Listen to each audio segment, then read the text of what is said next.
Welcome to Envision Pass Podcast, preparing social workers for the licensing exam, providing critical insight, tips, and strategies to empower you to achieve your goal, your licensure.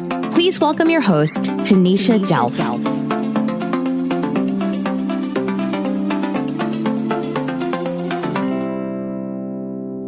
Hi, everyone. Once again, thank you for joining in on today's podcast, Demystifying the NASW Code of Ethics, Part 2 of a 4-part series.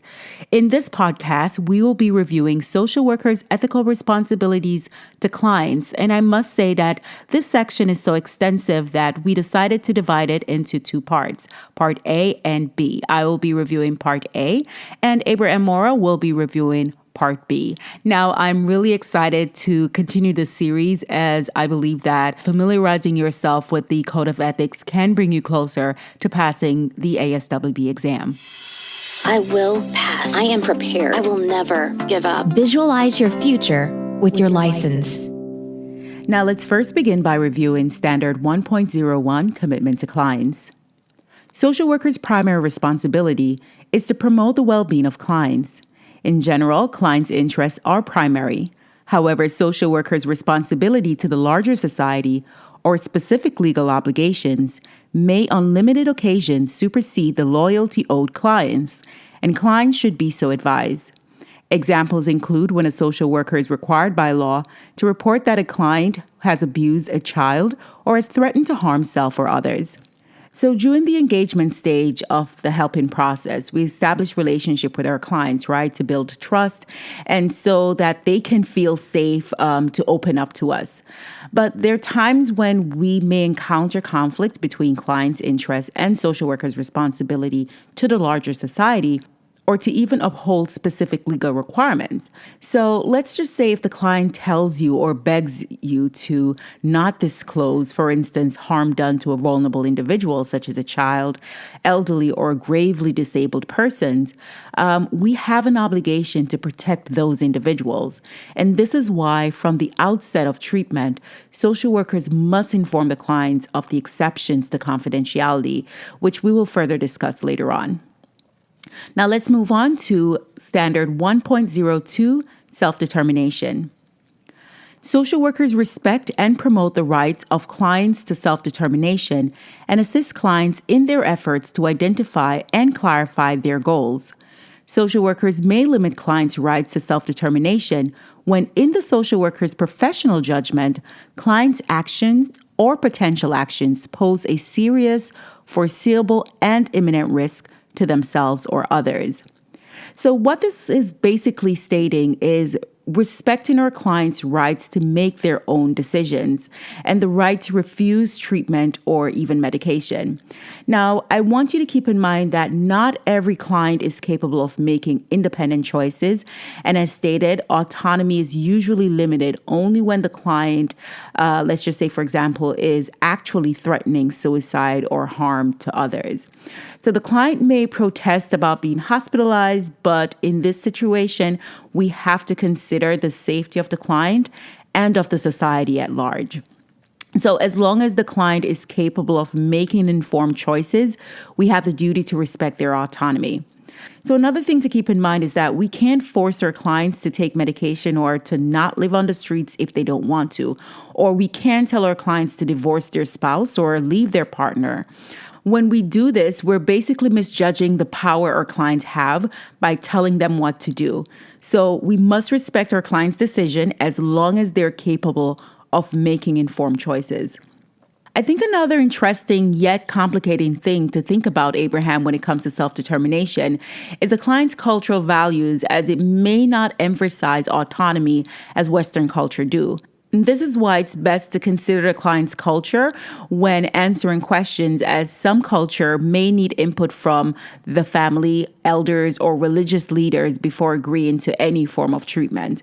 So overall, as social workers, we must definitely avoid imposing our own beliefs and values on clients or interfere with the client's rights to choose because of our views of what we think is best for them.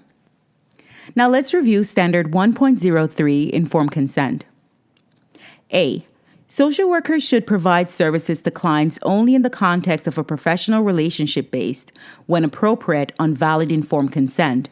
Social workers should use clear and understandable language to inform clients of the purpose of the services, risk related to the services, limits to services because of the requirements of a third-party payer, relevant cost, reasonable alternatives, clients' rights to refuse or withdraw consent, and the time frame covered by the consent. Social workers should provide clients with an opportunity to ask questions. So I think one of the crucial part of the social work practice is ensuring that we explain to our clients in a clear and comprehensive manner the purpose, benefits, and rights of treatment or services, and so on, as mentioned in the Code of Ethics, and giving them the option to decide whether or not they want to participate in treatment. And this takes us back to Standard 1.02, promoting the client's right to self-determination. Now, if you think about it, this is basically the prerequisite for treatment. We can't move forward without the client or the client's legal guardian signing that dotted line. We can also use this opportunity to discuss the client's rights to access their records, and as mentioned, discussing their rights to refuse treatment and the implication of refusing treatment, especially for involuntary or mandated clients, which we'll discuss in Section 1.03D.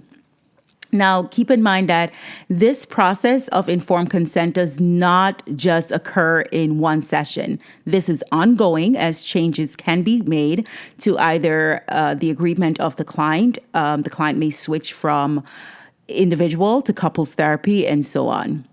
Now, when it comes to minors, the level of consent varies by state statute. But as you know, the ASWB exam does not test you on state laws. So though legally children are considered incapable of making informed choices, ethically they should be involved in the decision-making process and give assent to therapy. And assent basically means that the child is involved in the decision about therapy or other services and agree to engage. Now let's move on to 1.03b. In instance when clients are not literate or have difficulty understanding the primary language used in the practice, social workers should take steps to ensure clients' comprehension. This may include providing clients with a detailed verbal explanation or arranging for a qualified interpreter or translator when possible. So we must take reasonable steps to ensure the client's understanding if the client is not literate by having an oral discussion about the consent and providing a detailed explanation. So if the social worker and the client do not share the same language and the client is having difficulty understanding, the social worker must obtain a qualified interpreter or translator. So a client who nods their head in agreement or because they make a decision, it does not mean that they fully understand. Now, what if clients say, "I understand," and later on accuses you of deception? Now, to avoid this, as social workers, we must take reasonable steps, as said in the Code of Ethics, to ensure the client's understanding. Now, let's move on to C. In instances when clients lack the capacity to provide informed consent, social workers should protect clients' interests by seeking permission from an appropriate third party, informing clients consistent with the client's level of understanding. In such instances, social workers should seek to ensure that third party acts in a manner consistent with the client's wishes and interests. Social workers should take reasonable steps to enhance such clients' ability to give informed consent. So by capacity, we're referring to a client's mental ability to understand the nature and effect of a decision. It is our responsibility as social workers to determine the client capacity to make a decision, and we can use a mental status examination to do so. So if the client is determined to, let's just say, have diminished making capacity, the social worker should obtain consent from an individual who is legally authorized to act on behalf of the client. And the social worker should also consider whether lack of capacity is temporary or permanent. So let's just say a client who attends treatment intoxicated. That client may be asked to return when he or she is sober to provide informed consent, or if the client is in withdrawal or hospitalized from drug overdose, the client might at some point regain their ability to provide informed consent. So in this case, there will not be a need for a third party acting on the client's behalf. Now, if a client is presented to the emergency room unconscious, the doctor might presume consent and administer treatment. And in this case, protection against harm supersedes the obligation to obtain informed consent. So I want for you to keep this in mind as well. Also, if the client is aware in advance that their capacity to consent may be affected in the future, an advance directive, also known as living will, can be used to determine their treatment decision. Let's move on to D. In instances when clients are receiving services involuntarily, social workers should provide information about the nature and extent of services and about the extent of clients' rights to refuse service. So involuntary or mandated clients may present with various feelings of anger, frustration, guilt, as you know, due to being subjected to some level of coercion from either the court or their loved ones, their employer, from public assistance programs to receive treatment. Now, we have to acknowledge that they are not receiving services out of their own free will or not on a voluntary basis. So in terms of consent, social workers are still obligated to provide explanation about the services, benefits, and risk, and allow clients to discuss their concerns. Now, the question is, what if the client rejects services? Well, in this case, we must discuss the possible consequences of refusing treatment or services. Now, let's move on to letter E and F, which in this section discuss the use of technology. Social workers should discuss with clients the social workers' policies concerning the use of technology in the provision of professional services. So this is pretty much self-explanatory. And F, social workers who use technology to provide social work services should obtain informed consent from the individuals using these services during the initial screening or interview and prior to initiating services. Social workers should assess clients' capacity to provide informed consent and, when using technology, to communicate, verify the identity and location of clients. So, informed consent should be obtained from clients when using any form of technology to obtain services, discussing the risk and limitation associated with such services while ensuring the client's mental capacity and understanding. And also, it's important to consider what procedures that you may follow if technology failure were to occur partway through an online session with a client. So you should also discuss with the client the possibility of technology failures. G. Social workers who use technology to provide social work services should assess the client's suitability and capacity for electronic and remote services.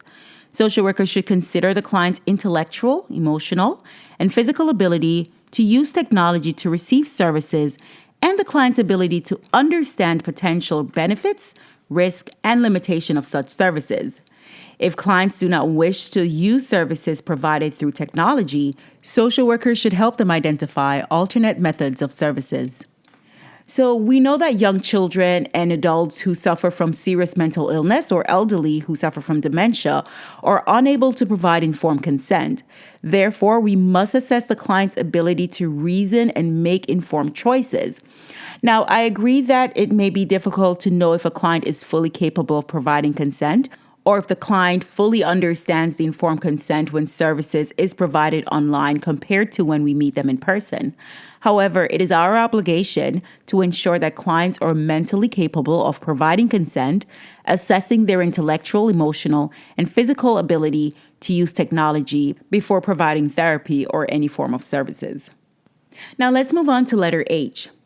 Social workers should obtain clients' informed consent before making audio or video recording of clients or permitting observation of service provision by a third party. So sometimes we may use audio or videotape for supervision purposes, research purposes, teaching purposes, or other professional or clinical purposes. And what this is saying is that before making video or other recording or permitting observation of service provision by a third party, informed consent should be obtained from the client. Now let's move down to letter I. Social workers should obtain client consent before conducting an electronic search on the client, Exceptions may arise when the search is for purposes of protecting the client or other people from serious foreseeable and imminent harm or for other compelling professional reasons. So this too is self-explanatory. We should not, behind our client's back, conduct electronic search on our clients. If we want to look up any information regarding our clients, it is best to obtain the client's permission before doing so. I will pass. I am prepared. I will never give up. Visualize your future with your license. Now let's move down to Standard 1.04, Competence. Social workers should provide services and represent themselves as competent only within the boundaries of their education, training, license, certification, consultation received, supervised experience, or other relevant professional experience. So what this is saying is that we should recognize the limits of our competence and anything outside of our area of expertise. For instance, a client complaining about severe headaches, back pain, etc., we must make a referral to a more appropriate professional. B, social workers should provide services in substantive areas or use intervention techniques or approaches that are new to them only after engaging in appropriate study, training, consultation, and supervision from people who are competent in those interventions or techniques. So though we may have the knowledge and skills required to work in the area for a profession, we must be knowledgeable and trained in interventions or approaches being used. And this is where we can expand our competence through continued education in order to provide or use new approaches and intervention, as well as to extend our expertise. C, when generally recognized standards do not exist with respect to an emergent area of practice, social workers should exercise careful judgment and take reasonable steps, including appropriate education, research, training, consultation, and supervision to ensure the competence of their work and to protect clients from harm. At all times, whatever we do, we have to think about our clients' best interests and how we can protect our clients. So if there's something outside of our area of expertise that we're uncertain of, it's best to seek supervision, get education, trainings, or seek consultation to ensure that we are competent enough to provide those services or provide the work. So letters D and E covers the use of technology. Social workers who use technology in the provision of social work services should ensure that they have the necessary knowledge and skills to provide such services in a competent manner. This includes an understanding of the special communication challenges when using technology and the ability to implement strategies to address these challenges. And letter E is also self-explanatory. Social workers who use technology in providing social work services should comply with the laws governing technology and social work practice in the jurisdiction in which they're regulated and located, and as applicable in the jurisdiction in which the client is located. Visualize passing the exam. Visualize your future with your license. Now let's move on to Standard 1.05, Cultural Awareness and Social Diversity. A, social workers should understand culture and its function in human behavior in society, recognizing the strengths that exist in all cultures. So as social workers, we must acknowledge the significance of culture in our practice and recognizing the diversity among cultures and their strengths. Now, a person of a certain culture may not seek treatment due to stereotypical views of mental illness. Therefore, often it is kept as a secret due to shame or humiliation to be seen as weak. Consider this Chinese concept, saving face, right? So what it means is that to avoid being humiliated or embarrassed, one might tend to keep secrets or hide mental illness from the public. We should also consider that every culture sees mental illness differently. What is behaviorally appropriate or considered an accepted practice in one culture may not be for the other. Now, on the exam, we may need to acknowledge the client's feelings or provide psychoeducation to the client about a specific mental illness based on symptoms identified, or we may need to assist the client in disclosing to their family. Remember, this is based on how the case scenario is presented. And it is important that we have competence in culturally sensitivities and differences amongst people. B. Social workers should have a knowledge base of their clients' cultures and be able to demonstrate competence in the provision of services that are sensitive to clients' cultures and to differences amongst people and cultural groups. So though we may be of a different culture from our clients, it is important that we obtain knowledge and understanding of our clients' ethnic and cultural identities, their values, beliefs, and differences.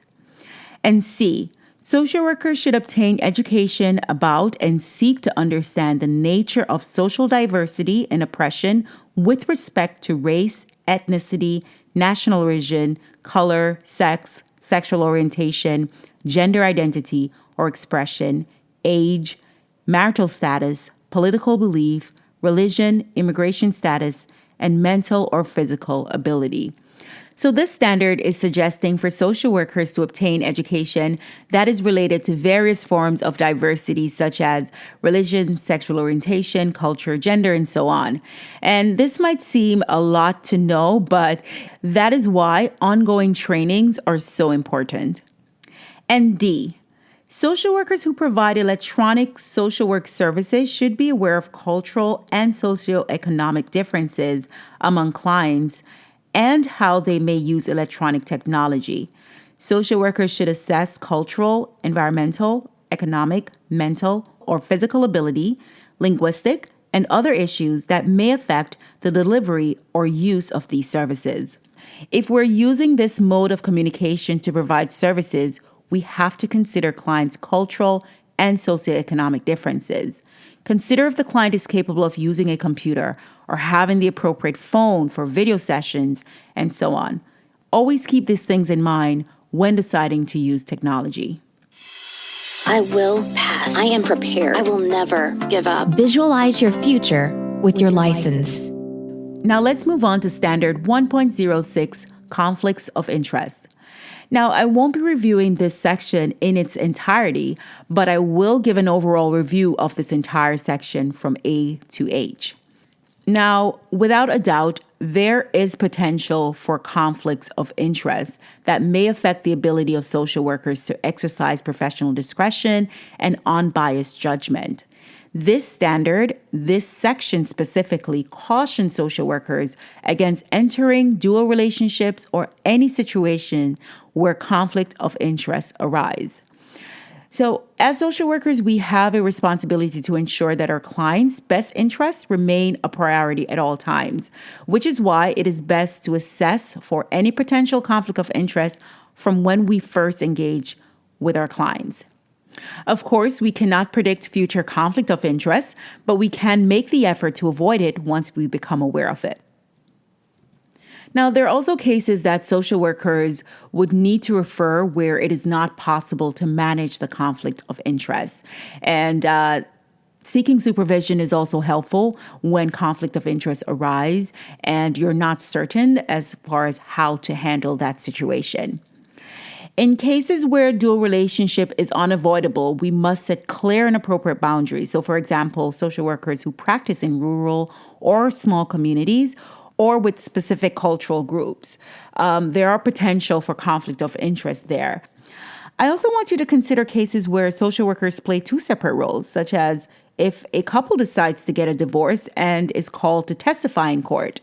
This is also considered a conflict of interest because the social worker is now playing two roles. So in this case, the social workers must clearly explain the roles of being a therapist and as their potential or as a potential witness. And finally, social workers must avoid engaging in personal and non-related relationship or conversation with clients over the phone, text messaging, online chat, video calls, or on social media. The use of social media for personal or professional purpose can cause conflict of interest and harm to clients. Therefore, it's very important that social workers avoid accepting clients as their friends on social networking sites and be mindful of what they post on social media, especially if their page is not private. Okay, now we're down to Standard 1.07, Privacy and Confidentiality. Letter A. Social workers should respect clients' rights to privacy. Social workers should not solicit private information from or about clients except for compelling professional reasons. Once private information is shared, standards of confidentiality apply. So maintaining a client's fundamental rights to privacy and confidentiality is central to the therapeutic social worker-client relationship, and I cannot stress that enough. As social workers, we're legally and ethically responsible for protecting each client's privacy. Now, we must only share and disclose clients' information only for purposes that are consistent with our professional responsibilities in accordance with legislation, professional standards, and employer policy. B, social workers may disclose confidential information when appropriate with valid consent from a client or person legally authorized to consent on behalf of a client. So before disclosing information about a client to someone else, it is important to obtain consent from the client or a legally authorized person. If you release information about your client without their consent and the client finds out, you may lose their trust, and it also goes against the Code of Ethics. C, social workers should protect the confidentiality of all information obtained in the course of professional service, except for compelling professional reasons. The general exception that social workers will keep information confidential does not apply when disclosure is necessary to prevent serious, foreseeable, and imminent harm to a client or others. In all instances, the social workers should disclose the least amount of confidential information necessary to achieve the desired purpose. Only information that is directly relevant to the purpose for which the disclosure is made should be revealed. So as mentioned, there are exceptions to confidentiality. And the first one is, as mandated reporters, it is our duty to report to the Child Protective Services if we suspect child abuse and neglect, as well as to Adult Protective Agency if there's suspicion of or evidence of abuse and neglect of elderly or dependent individuals. The other exception is if subpoenaed, you may need to cooperate with the court in either testifying or releasing clients' files. The third exception is that you have a duty to warn if a client is in danger to self or others, and you can consider the Tarasoff law that pertains to duty to warn. As social workers, we will need to take steps to ensure our client's safety. Aside from these circumstances, you must keep your client information confidential. Now let's move on to letter D. Social workers should inform clients to the extent possible about the disclosure of confidential information and the potential consequences when feasible before the disclosure is made. This applies whether social workers disclose confidential information on the basis of a legal requirement or client's consent. So as mentioned before, as social workers, we're mandated to report any suspicion of harm to self or others, and we are required to inform our clients of such disclosure before it is made, even if the client begs the social worker not to make a report. Letter E. Social workers should discuss with clients and other interested parties the nature of confidentiality and limitations of clients' rights to confidentiality. Social workers should review with clients circumstances where confidential information may be requested and where disclosure of confidential information may be legally required. This discussion should occur as soon as possible in the social worker-client relationship and as needed throughout the course of the relationship. So from the beginning of treatment, clients should be informed of confidentiality policy, and these may include how their information will be shared with third parties, such as an insurance company, the employer, so EAP staff, EAP meaning Employee Assistance Program, utilization review personnel, and so on. And clients should also be informed of the laws, ethical standards relating to confidentiality, mandatory reporting laws, also, what social workers will do to ensure that clients' information is protected, such as record storage. Letter F.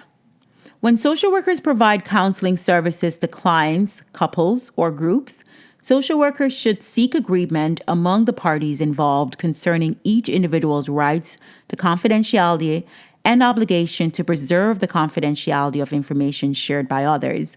This agreement should include whether confidential information may be exchanged in person or electronically among clients or with others outside of formal counseling sessions. Social workers should inform participants in family, couples, or group counseling that social workers cannot guarantee that all participants will honor such agreements. Now, it is important that we inform our clients, whether families, couples, or groups, that we cannot guarantee that other participants will maintain confidentiality. So as social workers, we have no control over what occurs outside of the therapeutic settings when it comes to clients sharing their information with others. However, we are obligated to reinforce the importance of confidentiality to our clients. Now let's move on to G. Social workers should inform clients involved in family, couples, marital, or group counseling of the social worker's employers and agencies' policy concerning the social worker's disclosure of confidential information among the parties involved in the counseling. So when working with couples, families, or if you're conducting marital counseling, the term family secret should not be new to you. This is when, for instance, one member of the family or a partner may share a secret to you in confidence outside of therapy. And to avoid this from occurring, it is best that social workers include the no secret policy in the informed consent and present it to the clients at the beginning of therapy. So informing the clients that they will not meet with them outside of the session and that any personal issues must be discussed inside of the session. The social worker can also provide the option for referral if the client needs individual counseling session. But if the social worker decides to, let's just say, meet with the client individually, before doing that, all parties within that group, whether couples or family, must agree. Now, I want for you to note that what is discussed with the client during the individual session must not be disclosed or shared with the family or partner. This includes the client's records. So this information is separate from the family and couple session. Now, when it comes to a minor, confidentiality can be complex. There are times when the social worker may need to meet with the child individually, separate from the family session. And for this reason, the social worker needs to discuss how the child's confidentiality will be handled. So not everything that is disclosed by the child should be shared with the family or parents.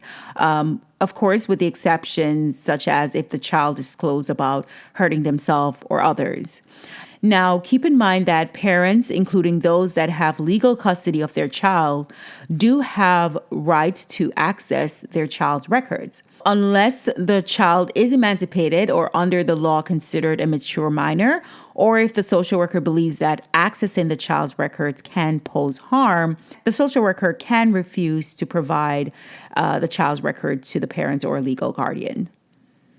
Now, in group settings, social workers should avoid speaking with a group member outside of the group about other members. Instead, it's best to encourage the group member to discuss their concerns within the group. Now, the same with family and couples counseling sessions, the social worker must explain confidentiality policy and the handling of confidential information. Now, let's go down to letter H. Social workers should not disclose confidential information to third-party payers unless clients have authorized such disclosure, and this is also pretty much self-explanatory.